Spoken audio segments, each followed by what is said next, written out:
What can you tell us about the deal? Talk to you tomorrow. It's going to be tomorrow, you said?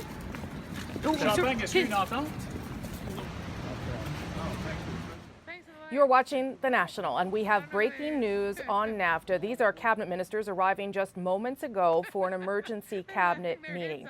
And we are hearing that tonight, just hours before a deadline imposed by the United States, a deal has been reached.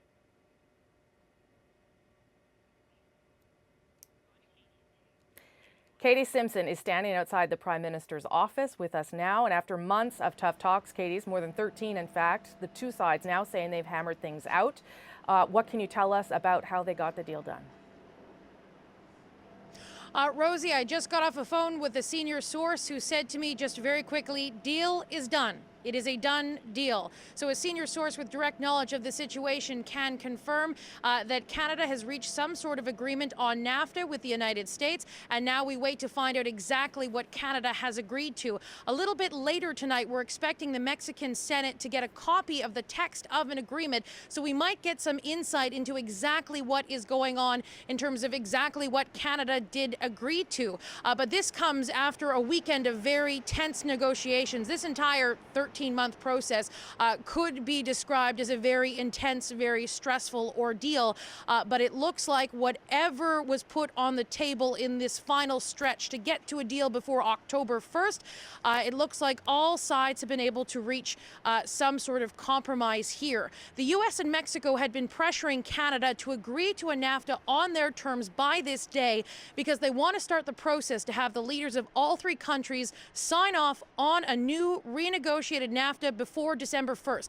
December 1st is important because that is the day the new Mexican president takes office. And there had been concern if this wasn't dealt with by that time, the new Mexican president would want to reopen the deal and try and change some of the parameters of what the U.S. and Mexico already agreed to. So that's why the U.S. and Mexico were really pressuring Canada, saying that to them, this is a real deadline. October 1st is a real deadline. The Canadians had been very comfortable saying that they would play deadline spoiler, that they are in this for a good deal, not a fast deal, and that political pressure alone was not going to be enough to get concessions out of Canada. We know discussions have been very difficult on at least three key issues. There are far more than three key issues here, but the ones that are getting attention, of course, is dairy, Chapter 19, and protecting against tariffs. Now we wait to find out what those details are. And Katie Simpson will be standing by and bringing us all of that through the evening here on CBC News Network. Thank you, Katie. Now, the dispute resolution mechanism was always a must. That's the Chapter 19 for Canada, but that's actually only one of three big issues for the agreement that has literally transformed a trade relationship between these two countries. The amount of money now crossing back and forth is dizzying, from roughly $280 billion in 1993, just before NAFTA came into effect, to almost $800 billion last year. But for Canada, two industries have been of special concern. I think any breach of the Canadian supply management system would be a full attack on agriculture in general in Canada. Trump has long targeted Canada's supply management system. Canada has opened up the dairy sector in the past, at least slightly, to pass a free trade deal with the EU and with the Trans-Pacific Partnership nations. But that's small potatoes compared to competition with American dairy farmers. We're thinking about just taxing cars coming in from Canada. That's the mother lode. That's the big one. That prospect has really kept Canadian negotiators up at night. Canada produces close to 2.5 million cars a year, employing 500,000 people, either on the assembly line, making parts, or at dealerships. Okay, so those are some of the issues that have been at play and have somehow been resolved in some way. We'll find out more in the coming hours.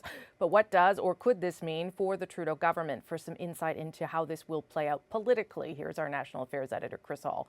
Okay, Chris, there's a deal, but we don't really know what's in it. So give us a sense of what we should look for now in the next couple of hours. Yeah, I think the most important things are the ones that Katie touched on from the Canada standpoint, and that is what concessions did they have to make on dairy? In other words, to what extent will American dairy farmers now have greater access to the Canadian market? We know that's a huge issue. It has been one that has led to protests in the past on Parliament Hill. People remember in 2015 when greater access was given to the 10 Pacific Rim nations who signed this Trans-Pacific Partnership, that there were protests on the streets with livestock and milk being spilled. So clearly that's an issue. Compensation for those farmers who are in the industry now and are supported by these supply management or quotas. And lastly, of course, in Quebec, there's an election being fought. People going to the polls tomorrow. We know that the Liberal leader, Philippe Couillard, has already said he will go to court. Jean-Francois Lisée has said something similar if he's elected. So whoever wins that election tomorrow, that will be a big issue for the Trudeau government to confront. Okay, there are lots of political implications here for the government. Obviously, they probably would have been worse if they hadn't got a deal, but give us a sense of how this might play out in the sell job, really, that has to come next. Yeah, that's really interesting, isn't it? Justin Trudeau has said repeatedly that he'd take no deal over a bad deal. Of course, people will be looking to see if this is, in fact, a good deal for Canada's auto sector, for the dairy, which we've just talked about. The Conservatives wanted a deal a long time ago under Andrew Scheer, so clearly an issue for them to respond to and for New Democrats as well. So look in the days ahead, Rosie, for the kind of positioning that will go on around here. The Liberals will obviously want to sell whatever has been agreed to as being hugely significant, a better deal than what they would have gotten had they not held out as long as they have. The opposition parties will clearly try to find what's wrong, what's missing, what sectors of the economy will be at risk, and where political upside can be gained. Okay, our national affairs editor, Chris Hall, here with us tonight. Thank you, Chris. So an agreement has been reached. Now what? Well, first, it won't be law right out of the gate. It will be 60 days now before the signature process is complete. That's in the United States. Then it goes to Congress to be ratified. So we are looking at late winter or early spring, but at very least, it hasn't fallen apart. We'll be following all the developments here on CBC News Network. The deal reached on NAFTA. Stay with us. It's still going to be a busy one. Still to come this hour on The National, a BC woman says the province isn't helping problem gamblers because they're just so lucrative. She tells her story to our Go Public team ahead. Plus, after tornadoes ripped through Ottawa and Gatineau, thousands of people were left with little or no cell service. Evan Dyer investigates and found gaps in regulation.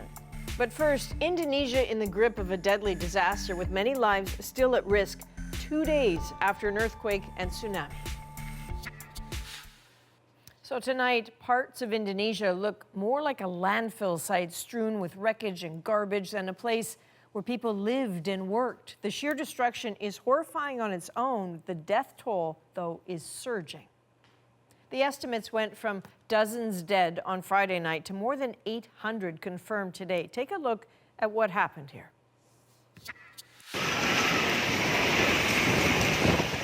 As a massive wave bore down on the coastal city of Palu, people reacted in terror. It was triggered by a 7.5 magnitude earthquake that struck north of Palu, close to Donggala, a region of about 300,000 people that has been cut off ever since.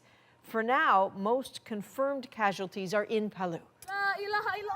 On Saturday, women just wept in the streets after an aftershock made those frayed nerves much worse. With the local airport closed yesterday, relief workers had to make their way by road from the next nearest airport. That's about a 12-hour drive away. All those roads are lined with body bags, and officials say at least 17,000 people have been left homeless. A tsunami early warning system has been in development there for years with the help of international funding. But when a powerful earthquake hit in 2016, it was discovered that the 22 underwater sensors just didn't work, either because of vandalism or poor maintenance. Renee Filippone watches developing stories for us on Sunday night. So Renee, what is the latest on these recovery efforts? Well, Adrian, it's early Monday morning in Indonesia, and the search is getting underway for yet another day. Right now, the death toll sits at 832, but it almost certainly will grow. Officials on the ground fear thousands are dead. partly because no one knows how many people are still trapped. Now, new heavy equipment has arrived to help lift debris and get to those people who are trapped. It's believed hundreds are buried in just one residential complex that collapsed. So 3 days after the earthquake, rescuers say they can still hear their voices. Now, the effort is particularly challenging because the hardest hit areas are tough to access. Roads and bridges were washed out. The airport was also damaged. It is now back open, but only for emergency crews. So it's now a race against the clock for the teams on the ground. The main thing is about health issues because the risk of they are living under the tent, open space, open air, and this is make them prone to the disease. Also, mosquitoes and open space make them vulnerable to the sickness. Now, there is a desperate need in the area now for food, water, health care. The sad reality is that with so many dead in this remote and inaccessible area, crews are now digging mass graves in order to prevent the spread of illness. Adrian? Okay, Renee, thanks very much. You're For all the burials happening in Indonesia right now, one in particular is getting a lot of attention. It's the funeral for a 21-year-old named Anthonius Gunwan Agung. That's a name Indonesians may be talking about for a long time. He was working as an air traffic controller in Palu when the earthquake struck. When the building began to shake and his colleagues left, he stayed behind. There was one last flight he wanted to make sure took off safely. Once it did, he jumped from the 4th floor window of the tower thinking it was on the verge of collapse. He broke some bones and received some internal injuries, and he didn't make it. The pilot of the flight he safely cleared posted a video of his view once airborne and wrote on Instagram to Agung, "Thank you for keeping me and guarding me till I'm safely airborne." So while we are talking about NAFTA, there is another story that is dominating headlines in the United States. The U.S. Supreme Court begins a new term tomorrow morning, missing its 9th judge, effectively the tiebreaker. President Donald Trump's nominee, Brett Kavanaugh, is back under investigation by the FBI over sexual assault allegations.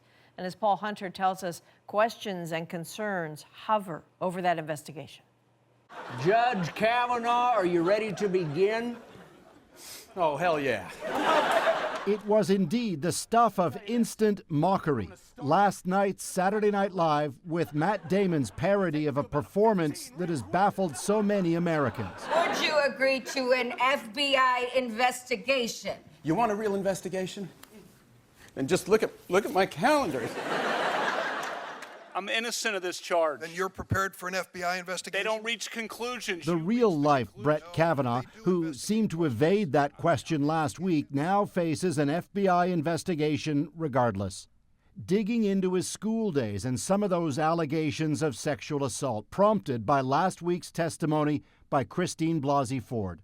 I believed he was going to rape me.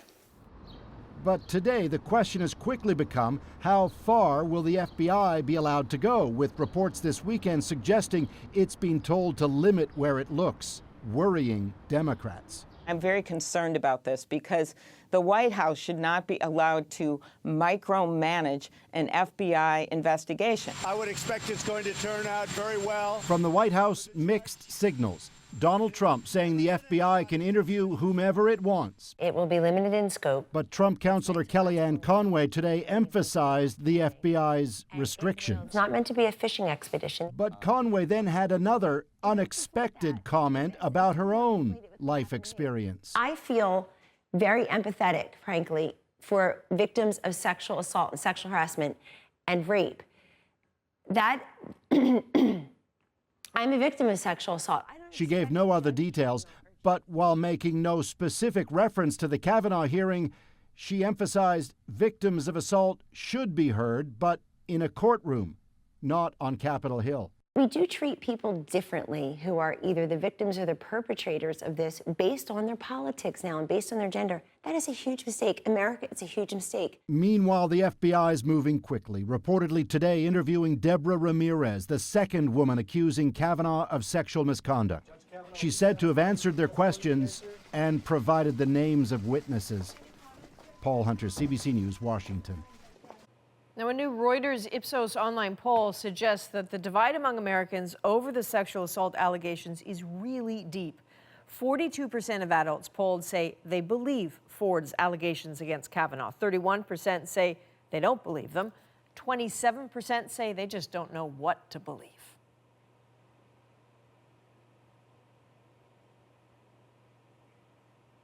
Back to politics in this country and the drama that is building in Quebec after 39 days of campaigning. The election just hours away, and party leaders spent the day making, of course, their final pitches to voters. Liberal leader Philippe Couillard did a last-minute blitz of small regional centres where his governing party does seem to be slipping or losing the Francophone vote. Polls have the Liberals and the right-leaning Coalition Avenir Québec neck and neck. And there are parallels with last week's vote in New Brunswick, where no party managed to win a clear majority. The CBC's Jayla Bernstein looks at what has changed and talks to some voters who are paying awfully close attention. After 4 years of Liberal government, many Quebecers have a thirst for change. Taking the thing that is less worse, and that's something that I think that all the Quebecers have been doing lately, to just pick what is less worse. Polls suggest that voters may be ready to elect a new party, one that's never formed government before, François Legault's Coalition Avenir Québec. Though some worry the CAQ would mean change in name only. I don't think they bring any new idea, they just cruise on this wind of change kind of idea. Some are also feeling discouraged by the mudslinging and personal attacks that have colored the final week of the campaign. They could talk about what they really want to change, but instead they're just attacking each other, and it's sad. For the past 48 years, the Quebec government has seesawed between the Federalist Liberals and the Souverainist Parti Québécois. That political dynamic appears to be on its way out. Nothing's for sure. Everything is up in the air as we speak, but there's a good chance that Mr. Legault will be heading a minority government. For much of the campaign, the CAQ and the Liberals have been neck and neck when it comes to the popular vote. Because they're so close, the other two parties, the PQ and Quebec Solidaire, could influence a minority government. A lot of people that I've been talking to about the elections, they've all said that the Quebec Solidaire is probably... They're getting more seats, I guess, which is good. While many young Montrealers might feel that way, the next government will likely be decided by ballots cast outside the city in the rest of the province. The CEQ is concentrating on those ridings, on those seats to win. So they might just win the government without having a signal riding on the island of Montreal. Still, Beauvais says after years of covering Quebec politics, he's learned to always be ready for a surprise. And Jayla joins me now from Quebec City. Jayla, there was one issue that not a lot of people were talking about during this campaign, and that's sovereignty. Why not? Well, one of the things at play here might be that the Souverainist Parti Québécois, they have said that if they were to be elected, they would only hold a referendum in a second mandate. And right now and throughout the campaign, they've been polling in third place. But another factor here that you have to consider is that when you talk to the average Quebecer, even if fundamentally they do believe in sovereignty, that's just really what's not top of mind for a lot of people right now in this province. They're more concerned with pressing issues like healthcare, education, transit, and infrastructure. So really, we've been seeing a fundamental shift, at least in this election campaign, in the way that politics in Quebec play out. Okay, Jayla, it's going to be an exciting night tomorrow. Thank you. We'll see you then. My pleasure. We're continuing to track reaction to the breaking news this hour. CBC News has learned and confirmed that a deal has been reached on NAFTA. At this hour, the Prime Minister is inside his office with cabinet ministers holding a meeting. Deal or no deal, Mr. Prime Minister? Deal or no deal? Here he is arriving just a couple of hours ago, not revealing anything, but in fact he was heading there to meet with his cabinet ministers and give them a briefing about where negotiations are at. after more than 13 months of talks between the United States, Canada, and Mexico. That is just outside the building at this hour. We are waiting to hear more about the deal and, of course, the details. What Canada won and what we conceded, whether it be on Chapter 19, the dispute resolution mechanism, dairy, and autos, some of the key sticking points in these negotiations. We'll have more for you throughout the evening. But still ahead on The National, the Sunday interview, Mark Critch talks about catching the comedy bug, making fun of politicians, and the time he might have gone too far. Just that one time. And in an emergency situation, you need your phone. We investigate why so many were left without cell service after those devastating tornadoes in Ontario and Quebec. And a hard look at the profits provinces make from gambling. I have flashbacks of me crying hysterically at the machine. There's a lot of people like me with mental illness. Still ahead, we'll talk to one woman who's taking on the BC government when she goes public. That's next.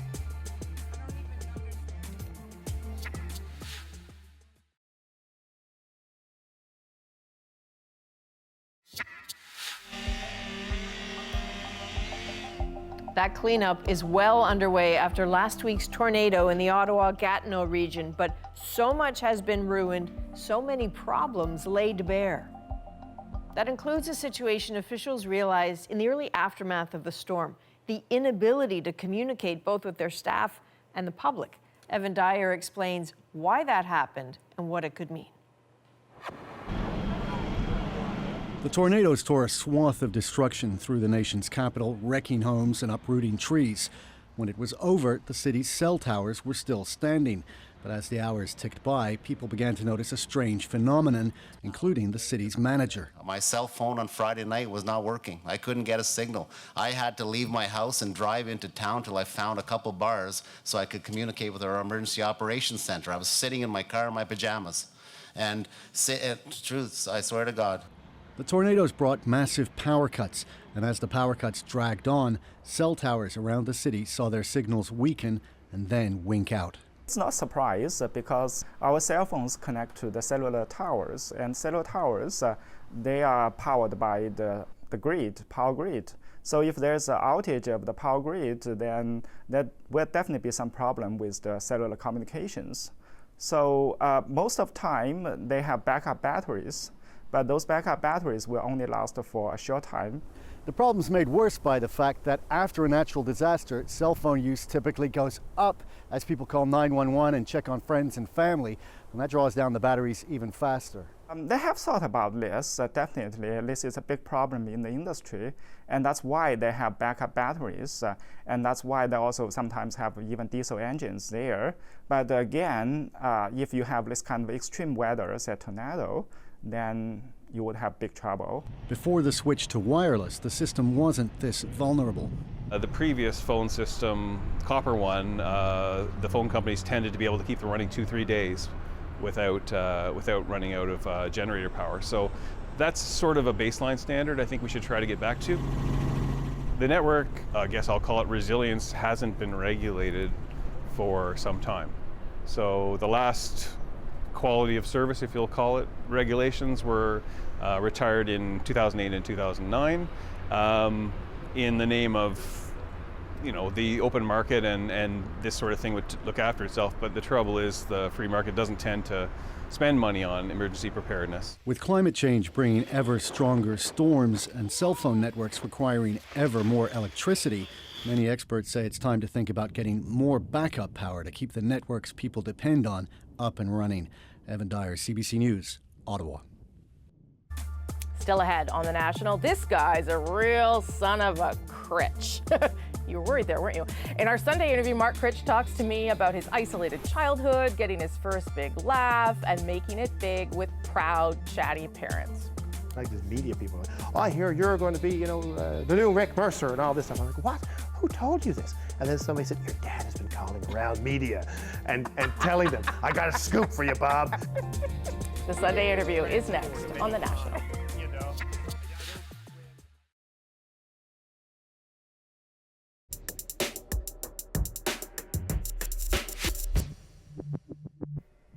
To some Canadians, Newfoundland and Labrador was invented for postcards, a landscape of jagged coastlines, fishing boats, and the magnetic pole of the ocean. For Mark Critch, Newfoundland is home, and while he doesn't see his beloved province in quite the same light, his growing up in 1980 St. John's does explain a few things. Mark Critch is one of the most recognizable faces in Canadian comedy. Welcome to the show! Best known as an anchor and roving reporter on 22 Minutes. Thank you for doing this, sir. You can choke people and you can... Throughout his career, he's taken aim at a lot of big names, from fellow Newfoundlander Alan Doyle. What are you asking? This is it, what are you asking? To Prime Minister Justin Trudeau, even that guy south of the border. It's not raining. Do not tweet that it is raining. God is not peeing on me. The basilica behind us at the top of the hill. Coming from a province known for its storytelling, Critch is now telling his. I don't swim, I don't skate. Oh, yeah, that was also interesting to me. I don't ride swim. a bike. His new memoir paints a picture of growing up in Newfoundland that's a little different than you might think. It's not a lighthouse, there's no schooners, it's not the Newfoundland experience. It's different. I met up with Mark Critch in St. John's for a tour and a talk. This place, what is it called? LPSU Hall? The LSPU Hall. Oh, LSPU Hall. What is this place to you? This originally was a longshoremen's protective union. So longshoremen would come here and argue and yell and scream. And then the artsy crowd got in here like mice and made a little theater here. So this is where when I was 15 years old, I did my first show here. I came down here and asked to rent it, and they gave it to us on a 60-40 split. And we did the show, and then afterwards, when they gave me the 60, I thought they'd made a mistake and took off. So this is the first place I ever performed anything that I had ever written. So part of your childhood is defined by where you lived, which we'll go and check out, but sort of remote. The house came with your dad's job as a reporter. Yeah, Dad was basically a lighthouse keeper, but his lighthouse was a radio station, and Dad was a journalist. So he was the last living person to cover Confederation with Canada, and when he was with a newspaper, and then he went on into radio, and he was very well known around here for crime reports. Because he had a very St. John's towny accent. So he was like, Mike Critch for the VOCM News Service was the way he spoke. And everybody knew him. Everybody could do an impression of Dad.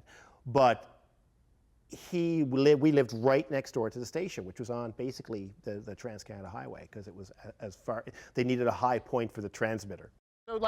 So sometimes a big black car would pull up here, and Joey Small would just put down the window of the car and kind of lean out, and you'd look up, and there's a premier. Like, oh, well, how are things today? Things are wonderful, things are fine, things are incredible, jobs.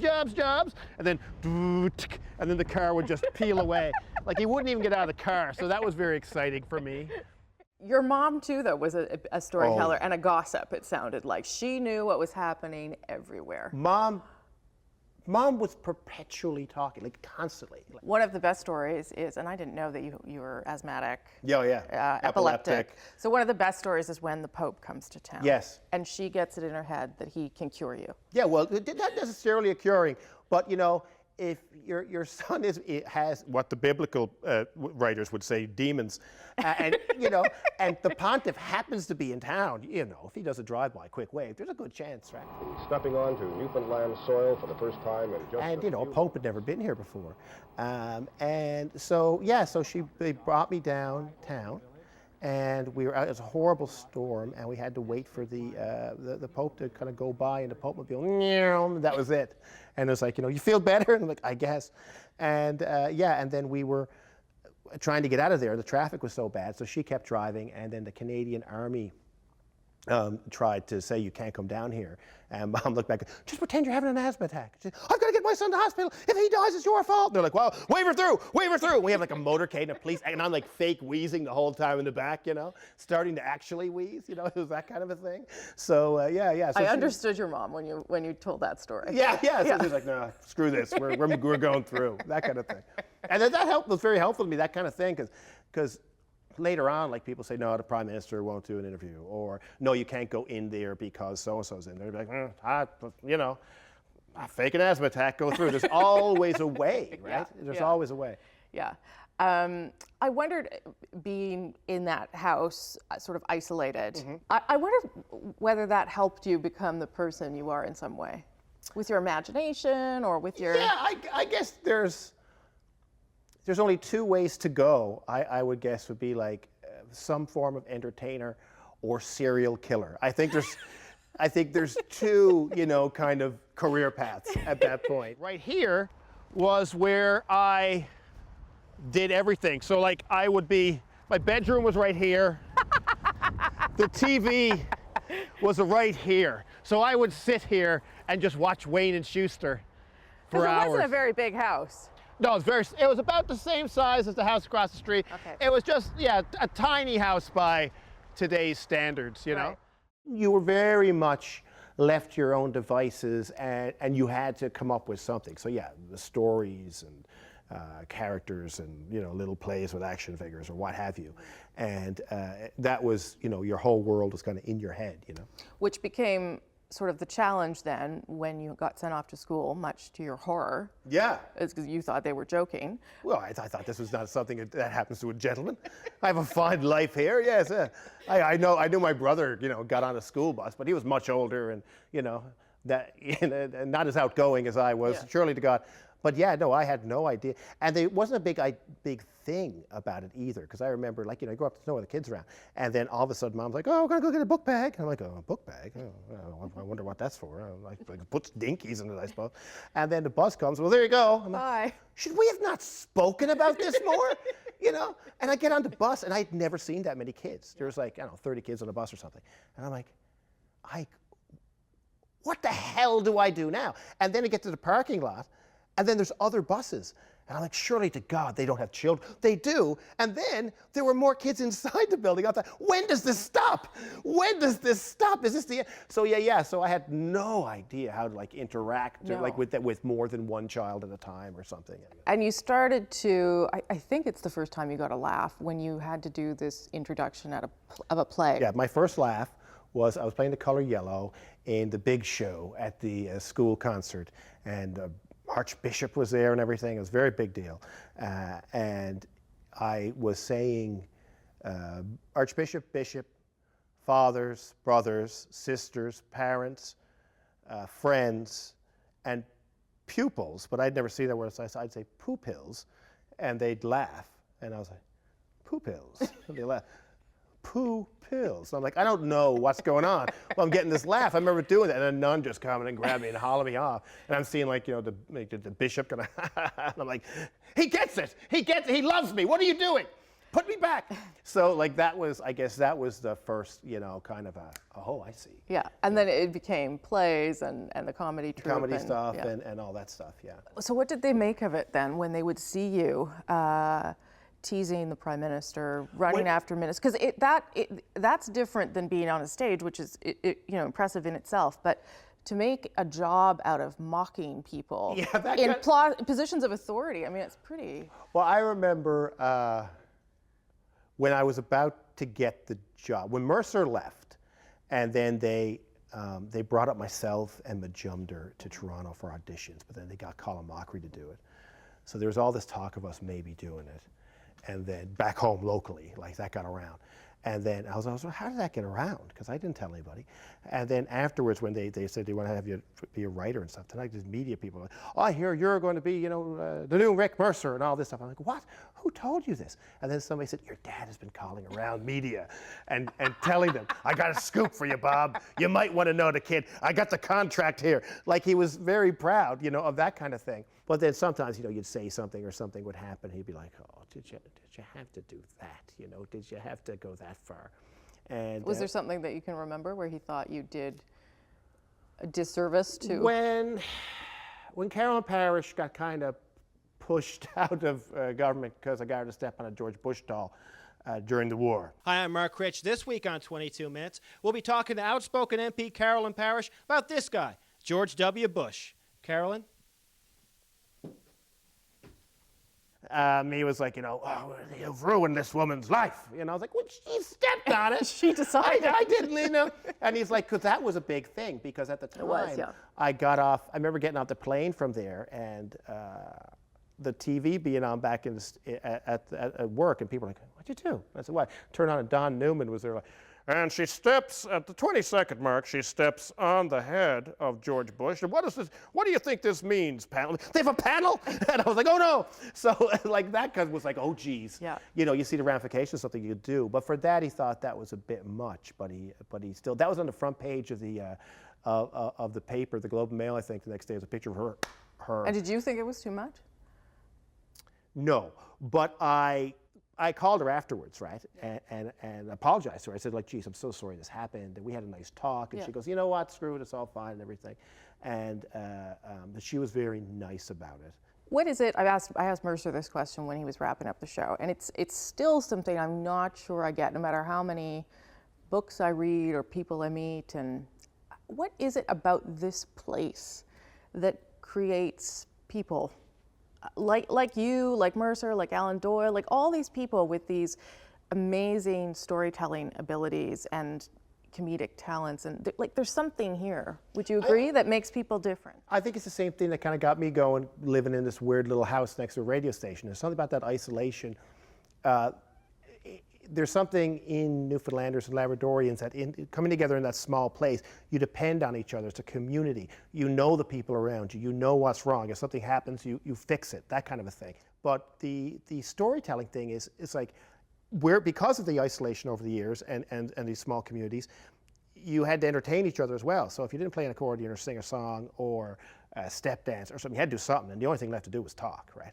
So, you know, you got to be good at talking, and Newfoundlanders are good at talking. Boy, if you want to get up in front of a bunch of Newfoundlanders and have them pay you $10 to talk, you better talk, because everybody there can talk better than you, you know? Yeah. I think that's that small place and entertaining each other really is where a lot of that comes from. I know you loved that, Rosie. You know, judging from the emails when you were on that shoot, I thought we were going to need an extraction force to get you off the rock. And I know you two could have talked for hours and hours. Is there anything you left, you know, on the floor? Well, first of all, I ate cod at every meal, Adrian. I should, like even at breakfast. And I don't think I had a vegetable that was not a potato. But other than that, you know, Newfoundland, everyone should try and get there. I'm sure you've been there, but it is a special, special part of this country. And the people there are so warm and so generous. Everyone we met, bringing them into our homes and telling us where to eat and drink and other things. So a good time was had by all. All in the name of research. That's right. Still ahead on the National Our Moment, a provocative political cartoon by a Canadian artist draws controversy around the world.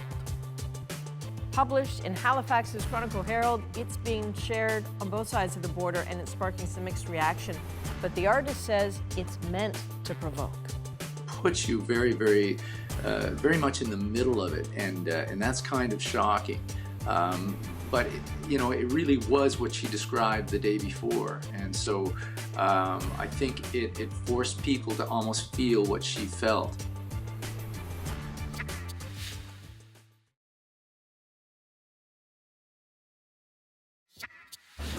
What can you tell us about the deal? Tomorrow. It's going to be tomorrow, you said? Okay, this is Ottawa, where cabinet ministers were arriving not so long ago to the Prime Minister's office building for an emergency cabinet meeting. Of course, the big news is that a deal has in fact been reached on NAFTA, and we have learned already a little bit more about the fine print of that deal. Katie Simpson, of course, has those details for us tonight. Katie. Rosie, the preliminary details that we know about one thing that will be considered a big win for the Canadian delegation, the Canadian NAFTA team, is that Chapter 19, the Independent Dispute Resolution System, CBC News has learned it will remain intact, word for word. That is something that Canada had said was a red line. We know that the Americans wanted to get rid of the Independent Dispute Resolution System, and it was a personal pet peeve of the lead American handling the negotiations, U.S. Trade Representative Bob Lighthizer. Canada is certainly going to be making some concessions, though. One of those is on dairy. What we're being told at this stage is that the dairy concessions Canada will make will be very similar to those that were made in the original Trans-Pacific Partnership. Over 3% more access American farmers will be able to sell their goods in Canada. However, we need to see the details of what's going on with dairy. Dairy is a very complicated issue, so there's that as well. Steel and aluminum tariffs will not be coming off Canadian products. That's one thing Canada had wanted to secure, but that is not going to happen at this time. The Canadians are hoping conversations on that can continue and that the Americans will reconsider. But Canada will be given certain assurances that Donald Trump will not put tariffs on cars or car parts, which is a big win for Canada. Okay, Katie Simpson with a lot of those new details as they start to emerge on the deal that has been reached between Canada, the United States, and Mexico. Katie, thanks for that. Up to 3% of Canadians are problem gamblers, spending more than they can afford, some losing homes, jobs, and relationships. Tonight, a woman with a gambling disorder is calling out the BC government, saying it hasn't made good on its promise to protect problem gamblers because it depends on them for revenue. Erica Johnson has this Go Public investigation. I don't know, $50 on 15 minutes. Laura Bertuccio is bipolar and has a gambling disorder, a recognized mental health disorder. As she documents in this cell phone video, she's sometimes unable to stop playing the slots. So all of this is to help your fight. Bertuccio's on disability welfare after a work injury and still can't stop gambling. I have flashbacks of me crying hysterically at the machine. There's a lot of people like me with mental illness at the machines trying to deal with life. She wants the BC government to make good on a promise from 2015 to introduce something called a pre-commitment card. Used with slot machines, the card would allow gamblers to set limits on how much time and money they want to spend before they hit a casino. 5 years ago, BC's then provincial health officer wrote a report urging government to spend more of its gambling revenues on programs for gamblers in trouble, programs like a pre-commitment card, still not in place. I think it's a shame. I think it's a missed opportunity, and there are people who've probably suffered because of the absence of such a program. A leading gambling researcher in Canada has looked at the billions governments make in gambling revenue and how little gets funneled back into programs that might help severe gambling addicts. Problem gamblers account for roughly a third of all the gambling revenue, and so if you're going to do something effective, it's going to compromise your revenue. And so we don't do much in the way of effective programs in Canada, so the revenue keeps on coming in. No, it's unacceptable. BC's minister responsible for gaming says the province does need to spend more of its gambling revenue helping those that gambling hurts. I fear that for too long the calculation on gambling has been a short-term equation, and we need to be thinking more long-term about it, and we are now. Erica joins us now. So Erica, is BC going to introduce these player pre-commitment cards? Well, the province just wrapped up a test pilot of these cards at 2 casinos in Kamloops, BC. So the minister says he's hopeful that these cards will come out soon, but the BC Lottery Corporation says it wants time to review the data, that in fact it may do more testing, and it wants to look at other jurisdictions that have this system in place. In Ontario, pre-commitment cards are in place in 2 casinos, and Ontario plans to roll out those cards very soon right across the province. So if almost 1 million Canadians have a gambling problem of some kind, what kind of money are we talking about here? We're talking big money. According to an industry research group, last year, Canadians generated over $17 billion in gambling revenue. Here in BC, that figure was $3.3 billion, and the province got to keep $1.4 billion of that money. Now, it only spent a tiny fraction of that money, $5.6 million or 0.4% of all revenues on programs for responsible and problem gambling. So it's a money-making business. Erica, thanks for this, as always. And if you have a story that you want Erica and her team to investigate, email gopublic@cbc.ca. Next on The National, a Canadian political cartoonist gets some international response from his depiction of the Kavanaugh Blasey Ford story. The story behind his provocative and, yes, very controversial image is our moment. So I thought, okay, I have to do something with this. And since I had seen her testimony and had seen her describe exactly what she says happened that day back when she was a teenager and she and Kavanaugh came into contact, you know, obviously that image was stuck in my head.